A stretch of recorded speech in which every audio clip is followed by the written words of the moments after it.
La fourmi coupeuse de feuilles transporte un morceau de feuille 20 fois plus lourd que son propre corps. Elle marche depuis 3 heures, parcourant pour elle des kilomètres, contournant les obstacles, escaladant les racines, traversant les ruisseaux sur des ponts de fortune faits de cadavres d'autres fourmis. Elle ne mange pas la feuille. Les fourmis coupeuses de feuilles ne peuvent pas digérer les végétaux. Elles transportent cette feuille jusqu'à leur nid, dans une chambre profondément souterraine où elle servira à quelque chose qui semble impossible pour un insecte. Ils cultivent la terre. À l'intérieur de la colonie, des fourmis ouvrières spécialisées récupèrent les fragments de feuilles qui arrivent et les réduisent en pulpe. Elles mélangent cette pulpe à leurs excréments, créant ainsi un substrat parfaitement équilibré en nutriments et en humidité. Elles y déposent ensuite un champignon, une espèce spécifique qui n'existe nulle part ailleurs dans la nature et que cette colonie de fourmis cultive depuis des millions d'années. Le champignon se développe sur le substrat préparé, décomposant la matière végétale en nutriments assimilables par les fourmis. D'autres ouvrières entretiennent constamment ce jardin de champignons, le taillant, éliminant les parties contaminées et y ajoutant des antibiotiques sécrétés par des glandes situées sur leur corps afin d'empêcher la prolifération de bactéries concurrentes. Voilà l'agriculture. Avec la culture des plantes, la gestion des déchets, la lutte antiparasitaire et l'application d'antibiotiques. Tout cela se déroule au sein d'une colonie d'insectes au cerveau plus petit qu'un grain de sable, coordonnant des activités impliquant des millions d'individus et maintenant un système si complexe que les scientifiques continuent d'en découvrir de nouveaux aspects. Et ce n'est qu'une espèce parmi tant d'autres. Un exemple parmi tant d'autres du comportement des colonies de fourmis dans un monde qui compte plus de 12 000 espèces, chacune avec ses propres stratégies spécialisées, ses propres solutions impossibles aux problèmes de survie, ses propres mondes cachés qui fonctionnent selon des principes qui semblent trop sophistiqués pour des créatures aussi petites. Que se passe-t-il donc réellement au sein des colonies de fourmis ? Comment des millions d'individus dotés de minuscules cerveaux parviennent-ils à coordonner des activités qui ressemblent à une planification intelligente ? Et comment les fourmis ont-elles créé des sociétés si prospères qu'elles représentent plus de 20% de la biomasse animale totale sur Terre ? Car lorsqu'on observe le monde caché des colonies de fourmis, lorsqu'on découvre ce que ces créatures font réellement et comment elles le font, on réalise que la colonie elle-même est l'organisme. Les fourmis individuelles ressemblent davantage à des cellules d'un corps qu'à des êtres indépendants. Et ce corps est capable de prouesses qui redéfinissent ce que nous pensions être les capacités des organismes simples. Une colonie de fourmis de feu est attaquée. De fortes pluies ont inondé leur nid souterrain et l'eau s'engouffre dans les chambres où se trouvent la reine et les larves. Pour la plupart des insectes, ce serait catastrophique. La noyade anéantirait la colonie en quelques minutes. Mais les fourmis de feu ne se noient pas. Au lieu de cela, elles font quelque chose qui semble défier les lois de la physique. Ils construisent un radeau. Non pas un radeau de bois ou de débris, mais un radeau fait de leur propre corps. Des milliers de fourmis ouvrières se précipitent ensemble, s'agrippant les unes aux autres avec leurs pattes et leurs mandibules, formant un tapis vivant qui s'étend à la surface de l'eau. D'autres fourmis s'y ajoutent, formant des couches successives et créant une structure si dense que l'eau ne peut la pénétrer. La reine et les larves sont déplacées à la surface de ce radeau, maintenues au sec et en sécurité pendant que la colonie flotte. Et voici le plus remarquable. Les fourmis de la couche inférieure, celles qui sont immergées dans l'eau, respirent. Les fourmis de feu sont hydrophobes. Leur corps est recouvert de minuscules poils qui emprisonnent l'air, créant ainsi une fine couche d'atmosphère autour de chaque fourmi, même sous l'eau. Les fourmis sont tissées si étroitement que ces couches d'air se rejoignent, formant des canaux et des poches où l'oxygène peut circuler. Les fourmis au fond du radeau ne se noient pas car elles respirent l'air emprisonné dans sa structure même. Elles alternent leur position. Après un certain temps d'immersion, une fourmi remonte à la surface et une autre prend sa place au fond.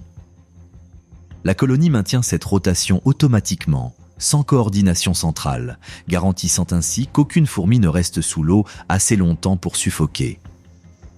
Ce radeau peut rester à flot pendant des semaines si nécessaire. La colonie dérive jusqu'à trouver la terre ferme puis se désagrège et reconstruit le nid. Des chercheurs ont observé des radeaux de fourmis de feu transportant plus de 100 000 individus, descendant des rivières en crue et survivant à des conditions qui seraient fatales à presque tous les autres insectes. Mais voici ce qui rend ce phénomène véritablement remarquable d'un point de vue biologique. Aucune fourmi ne sait comment construire un radeau. Il n'existe aucun plan dans leur cerveau, aucune instruction génétique leur indiquant, en cas d'inondation, d'assembler les corps selon ce schéma précis. En réalité, le radeau se forme selon des règles simples, chaque fourmi réagissant aux conditions locales. Chaque fourmi détecte lorsqu'elle est dans l'eau, lorsqu'elle est en contact avec d'autres fourmis et lorsqu'elle est emportée par le courant. À partir de ces informations, elle prend des décisions simples. S'accrocher aux fourmis voisines, se déplacer vers les zones où d'autres fourmis se regroupent ou remonter à la surface si elles restent trop longtemps sous l'eau. Des millions de fourmis, suivant ces règles simples, créent simultanément une structure complexe aux propriétés spécifiques, flottabilité, canaux d'aération, répartition des charges, système de rotation. Rien de tout cela n'est planifié, rien n'est dirigé par un chef ou un superviseur. Cela émerge simplement du comportement collectif d'individus suivant des règles locales. C'est ce qu'on appelle l'intelligence collective. C'est ainsi que les colonies de fourmis résolvent des problèmes qui semblent exiger une planification et une coordination bien supérieures à ce dont leur minuscule cerveau est capable. Dans une colonie de fourmis tisserandes d'Asie du Sud-Est, des ouvrières construisent un nid. Mais elles n'utilisent ni boue, ni végétaux, ni soie qu'elles produisent elles-mêmes. Elles utilisent des larves vivantes comme outils. Les ouvrières forment des chaînes en s'enlaçant, en saisissant les feuilles et en les positionnant correctement. Une fois les feuilles bien alignées, d'autres ouvrières accourent, transportant des larves dans leurs mandibules. Ces larves produisent de la soie, la même soie qu'elles utiliseront pour fabriquer leur cocon lors de leur nymphose. Les ouvrières pressent délicatement les larves et de la soie en sort. Elles utilisent les larves comme des tubes de colle, appliquant la soie sur les bords des feuilles et les liant entre elles pour former une structure qui deviendra le nid. Les larves ne résistent pas, elles produisent de la soie sur commande, se laissant ainsi utiliser comme de véritables outils vivants par la colonie. Il s'agit là d'un usage d'outils par les insectes. Non pas simplement ramasser un objet et l'utiliser, mais se servir d'un membre vivant de leur propre colonie comme d'un instrument spécialisé pour accomplir une tâche qui serait autrement impossible.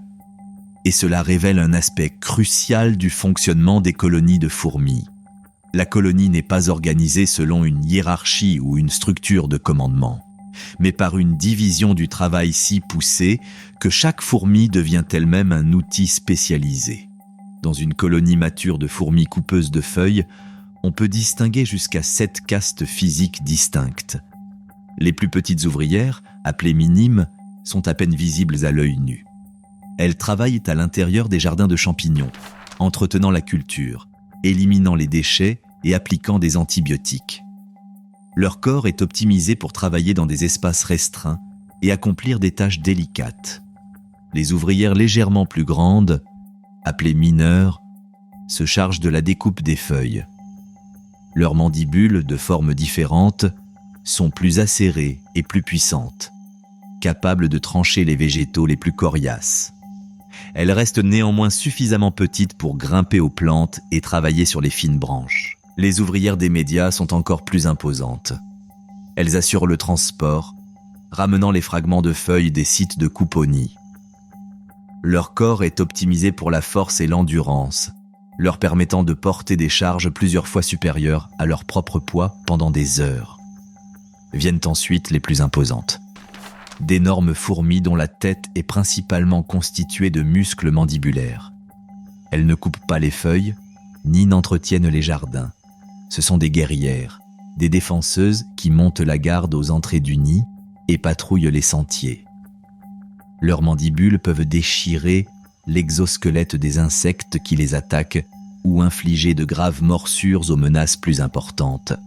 Enfin, chez certaines espèces, on trouve des supermajeurs. Ces fourmis sont si grandes qu'elles peinent à se faufiler dans les galeries de la colonie et leur tête est si massive qu'elle paraît difforme. Elles n'apparaissent que lors de conflits majeurs ou lorsque la colonie déménage. Spécialisées dans les combats extrêmes et les travaux pénibles, elles ne sont déployées que lorsque les ouvrières ordinaires sont incapables d'assumer la tâche. Chaque caste est génétiquement identique. Toutes proviennent d'œufs, pondus par la même reine. Cependant, leur alimentation durant leur développement larvaire détermine leur taille et leur forme finale.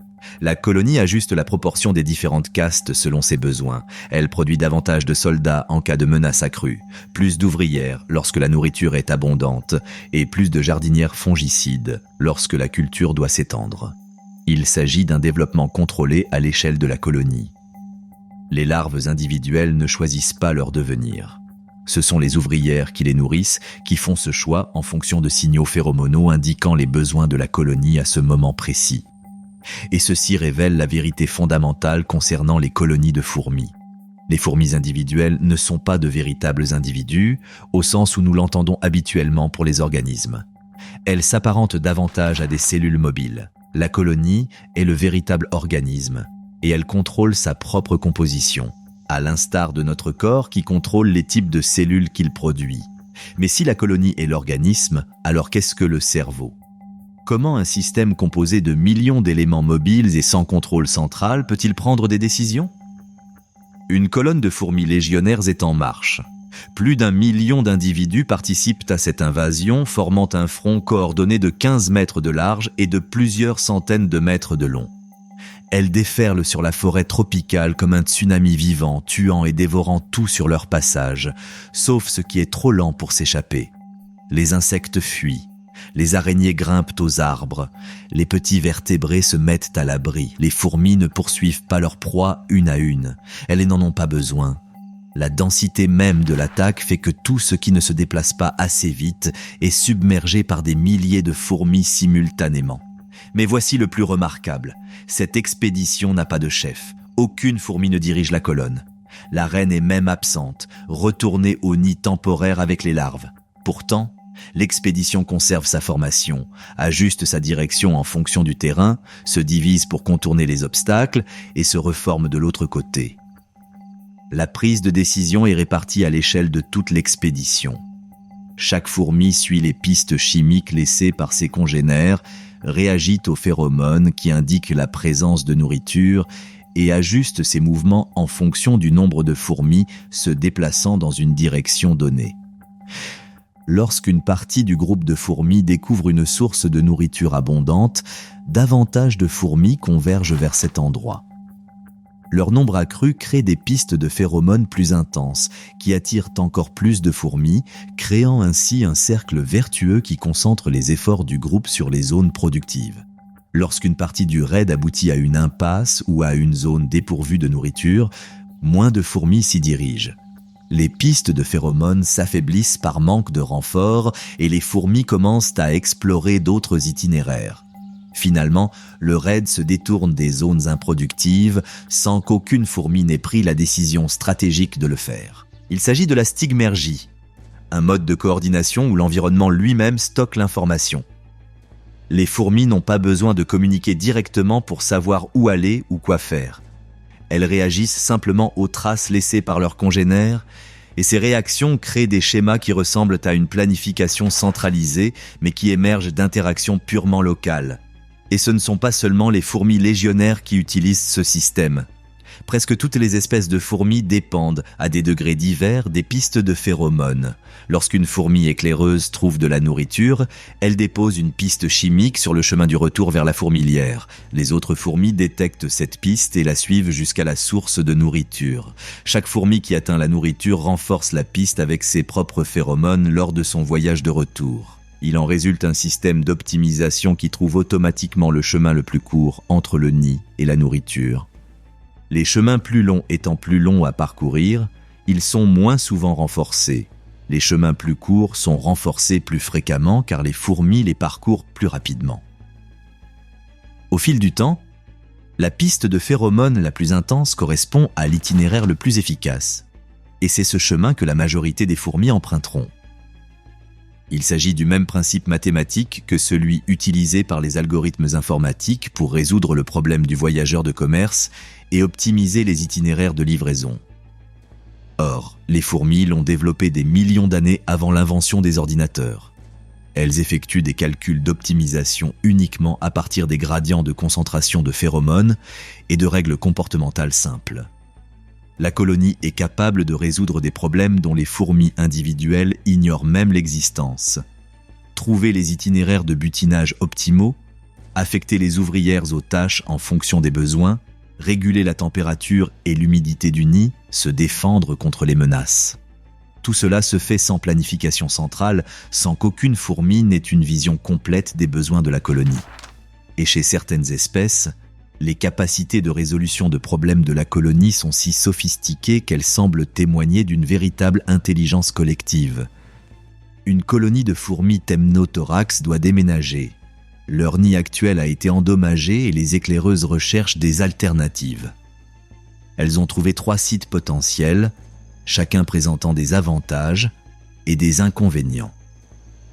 L'emplacement A est proche mais petit. L'emplacement B est plus grand mais plus exposé au soleil. L'emplacement C est idéal par sa taille et son emplacement, mais son accès nécessite de traverser une zone ouverte dangereuse. Voici ce qui se passe ensuite. Les fourmis éclaireuses visitent chaque site et retournent à la colonie où elles exécutent des danses de recrutement semblables à la danse frétillante des abeilles. L'intensité de la danse est proportionnelle à la qualité du site. Les meilleurs sites attirent un recrutement plus enthousiaste. D'autres recruteurs sont appelés à visiter les sites. S'ils partagent l'avis de l'équipe, ils reviennent et mènent leur propre campagne de recrutement. Dans le cas contraire, leurs campagnes sont moins dynamiques, voire inexistantes. Au bout de plusieurs heures, un consensus se dégage. De plus en plus de fourmis exécutent des danses de recrutement pour le site C. Les danses pour les sites A et B diminuent progressivement à mesure que les éclaireuses les comparent au site C et les jugent inférieurs. Finalement, un seuil est atteint. Un nombre suffisant de fourmis s'installe sur le site C pour que les ouvrières commencent à transporter les larves et les nymphes vers le nouvel emplacement. La colonie ne déménage pas d'un coup.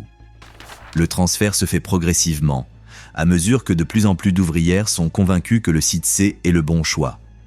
Il s'agit d'une prise de décision démocratique par quorum. La colonie vote, chaque évaluation d'éclaireurs contribuant à un choix collectif. Et, fait remarquable, les colonies utilisant ce système choisissent systématiquement la meilleure option disponible, même si celle-ci n'était pas initialement la plus populaire. Elles évaluent de multiples facteurs, comparant les options et parviennent à un consensus grâce au traitement distribué de l'information. Une fourmi isolée en est incapable, ses capacités cognitives sont trop limitées. En revanche, la colonie, en tant que système, peut réaliser des évaluations qui nécessitent l'intégration d'informations provenant de dizaines d'éclaireuses, chacune fournissant des données sur différents sites potentiels de nidification. C'est pourquoi la colonie est considérée comme un organisme. La puissance de calcul ne réside pas dans les cerveaux individuels. Elle émerge du réseau d'interaction entre des milliers, voire des millions d'individus, chacun apportant de petites informations qui, ensemble, forment une image complète. Mais l'exemple le plus extrême de cette intelligence collective est peut-être celui des supercolonies. Des sociétés de fourmis qui ont atteint une telle ampleur qu'elles ont transcendé les limites normales des colonies et créé un phénomène sans précédent dans la nature. En Europe du Sud, une supercolonie de fourmis argentines s'étend sur plus de 6000 km de côte. Elle relie l'Italie à l'Espagne en passant par la France et abrite des milliards de fourmis dans des nids interconnectés qui fonctionnent comme une seule et même unité coopérative. Les fourmis d'Italie coopèrent avec celles d'Espagne malgré les milliers de kilomètres qui les séparent. Elles ne se battent pas comme le feraient normalement des fourmis de colonies différentes. Elles se reconnaissent comme appartenant à la même lignée génétique et travaillent ensemble en parfaite harmonie. Cette supercolonie abrite des milliards de reines et des trillions d'ouvrières. C'est la plus grande structure coopérative jamais construite par des êtres vivants, plus vaste que n'importe quelle ville humaine, plus peuplée que n'importe quelle nation, et s'étendant sur des distances qu'une fourmi isolée ne pourrait jamais parcourir de son vivant. Et ça fonctionne. Les ressources sont partagées dans toute la supercolonie. Les ouvrières d'un nid aident à défendre un autre nid situé à des kilomètres de distance. Le matériel génétique circule dans tout le système lorsque les reines et les mâles se déplacent entre les nids lors des vols nuptiaux. Il s'agit d'une structure de colonie à l'échelle continentale. Elle crée une entité si vaste et si prospère qu'elle est devenue une espèce invasive, supplantant les fourmis indigènes partout où elle s'implante. Le succès repose sur le nombre et la coopération. Avec des milliards d'ouvrières travaillant de manière coordonnée, on peut vaincre n'importe quelle opposition. Les espèces de fourmis indigènes qui se livrent à des conflits internes ne peuvent rivaliser avec une super colonie qui ne gaspille jamais de ressources en lutte intestine. Mais cette super colonie ne serait pas possible sans les mêmes innovations biologiques qui permettent aux colonies de fourmis classiques de fonctionner.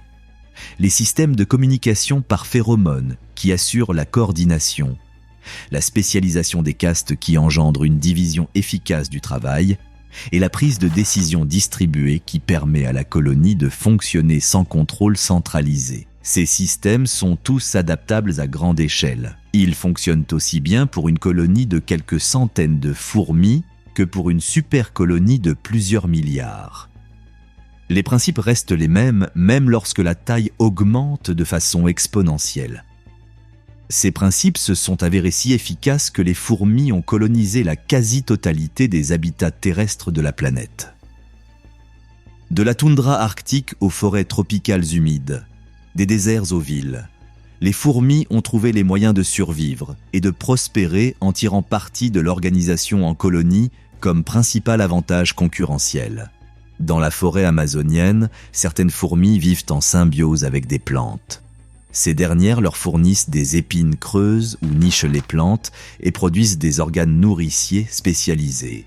En retour, les fourmis défendent farouchement la plante, attaquant tout insecte qui tente de dévorer ses feuilles et allant même jusqu'à éliminer la végétation concurrente à sa base. Il s'agit d'un mutualisme poussé à l'extrême, où aucune des deux espèces ne peut survivre sans l'autre. La plante ne peut se défendre sans les fourmis. Les fourmis ne peuvent survivre sans l'abri et la nourriture que leur fournit la plante. Elles forment désormais un système intégré unique, la plante et la colonie fonctionnant comme un seul organisme. Dans les savanes africaines, certaines fourmis construisent des fourmilières de plus de 6 mètres de haut, dotées de systèmes de ventilation interne qui régulent précisément la température et l'humidité.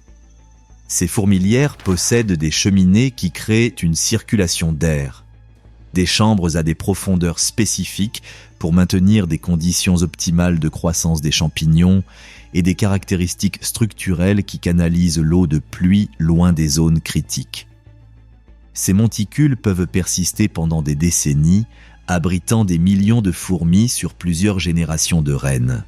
Véritables prouesses architecturales, ils rivalisent de complexité avec les termitières et sont construits sans plan ni planification, grâce à un comportement collectif obéissant à des règles simples qui aboutissent à des résultats sophistiqués. Et chez vous, en ce moment même, il y a probablement une piste de fourmis quelque part. Une file d'ouvrières se déplaçant entre une source de nourriture et leur nid, chaque fourmi suivant les pistes de phéromones déposées par les autres, maintenant la communication par signaux chimiques, soutenant une colonie qui pourrait compter des milliers d'individus vivant dans vos murs. Ces fourmis n'ont pas conscience d'appartenir à un système plus vaste. Elles ignorent l'existence de la colonie en tant qu'entité distincte. Elles se contentent de suivre les règles locales, de réagir aux signaux chimiques et d'accomplir le rôle pour lequel leur caste les a préparées. Mais collectivement, elles forment quelque chose qui se comporte comme un seul organisme doté d'un cerveau distribué, capable d'apprendre, de résoudre des problèmes et de s'adapter aux défis d'une manière qu'aucune fourmi individuelle ne pourrait gérer seule. Voici le monde caché des colonies de fourmis. Non pas de simples insectes vivant en groupe, mais des super-organismes qui utilisent une biologie extrême pour accomplir des choses qui redéfinissent les capacités des créatures simples. Elles cultivent des plantes en utilisant des techniques agricoles incluant la lutte antiparasitaire, la gestion des déchets et l'application d'antibiotiques. Elles construisent des radeaux à partir de leur propre corps, capables de flotter pendant des semaines sans qu'aucune fourmi ne se noie. Elles utilisent des larves comme outils pour construire des nids à partir de feuilles vivantes. Elles créent des castes d'ouvrières spécialisées, chacune optimisée pour des tâches spécifiques grâce à un développement contrôlé. Elles prennent des décisions collectives grâce à la perception du quorum qui identifie systématiquement les choix optimaux. Elles forment des super-colonies contenant des milliards d'individus fonctionnant comme une seule unité coopérative. Et ils accomplissent tout cela avec des cerveaux plus petits qu'une tête d'épingle, grâce à une intelligence distribuée qui émerge de règles simples suivies simultanément par des millions d'individus. La colonie de fourmis prouve que l'intelligence ne requiert pas de conscience, que la résolution de problèmes complexes ne nécessite pas de contrôle centralisé et qu'une organisation sophistiquée peut émerger de la base vers le sommet grâce à des interactions locales plutôt que d'une planification verticale. Quand on observe une fourmi, on ne regarde pas un organisme individuel au sens traditionnel du terme. On regarde une cellule capable de se déplacer, une partie d'un organisme plus vaste, invisible car la majeure partie est souterraine ou dispersée sur un territoire s'étendant sur des kilomètres. Et ce corps est capable de choses qui remettent en question nos hypothèses fondamentales sur ce que peuvent être les organismes et sur le fonctionnement de l'intelligence. Le monde caché des colonies de fourmis n'est pas seulement une biologie fascinante. C'est un mode de vie totalement différent, un mode de vie si prospère que les fourmis sont devenues l'une des formes de vie dominantes sur Terre. 20% de la biomasse animale terrestre, plus de 12 000 espèces. Des colonies allant de quelques dizaines d'individus à des super-colonies abritant des milliards d'individus. Des civilisations agricoles pratiquant l'agriculture depuis 50 millions d'années. Des capacités de résolution de problèmes égales, voire supérieures, à celles d'animaux bien plus grands. Des structures coopératives s'étendant sur des continents. Voilà ce qui se produit lorsque l'évolution découvre que les cerveaux n'ont pas besoin d'être volumineux si l'on peut les interconnecter efficacement. Que les individus n'ont pas besoin d'être intelligents si le collectif peut traiter l'information en parallèle. Que les organismes n'ont pas besoin d'être structurés comme nous, avec un contrôle centralisé et une autonomie individuelle pour parvenir à une adaptation sophistiquée et à la survie. La colonie de fourmis est une forme d'intelligence extraterrestre, non pas venue d'une autre planète mais régie par un principe d'organisation totalement différent. Et ce principe est si efficace que ces minuscules créatures, dotées d'un système nerveux primitif, ont bâti des sociétés plus prospères, plus durables et plus étendues que la civilisation humaine durant son bref passage sur Terre. Voilà la biologie extrême qui se cache derrière le monde secret des colonies de fourmis. Impressionnant, non seulement pour des insectes, mais absolument fascinant. Une solution au défi de la survie si fondamentalement différente de notre approche, que son étude révèle de nouvelles perspectives sur l'organisation même de la vie.